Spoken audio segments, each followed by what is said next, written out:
们你好，我是乌蒙。今天我们要学习汉语拼音。Today we're gonna learn Chinese Pinyin. Let's go.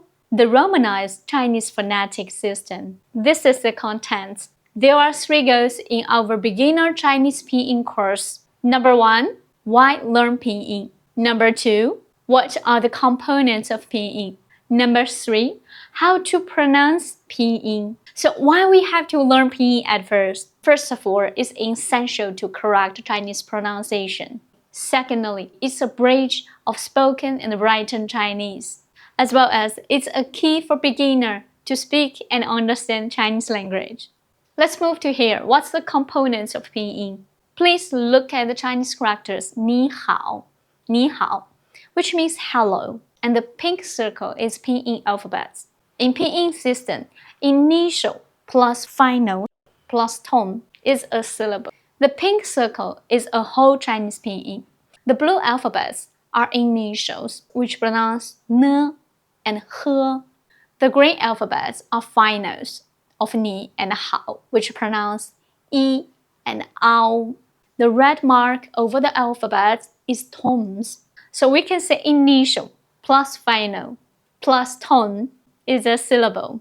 As you can see, initials are consonant sounds at the syllable start, and finals are vowel sounds and combinations at the syllable end. There are 4 tones and neutral tones. It's crucial for meaning. Let's move to how to pronounce Pinyin. There are 21 initial sounds, and I'll read all of these initials for you. But don't worry, we're gonna learn one by one later. 波, 坡, 摸.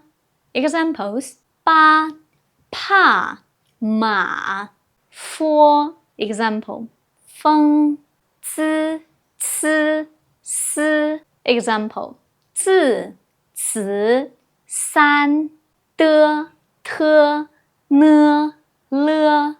Example: 地, 听, 你, 来, 知, 吃, 诗, 日.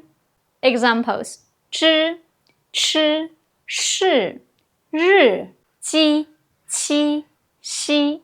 Examples: 见, 去, 小, 歌, 科, 喝. Example: 看, 狗, 好,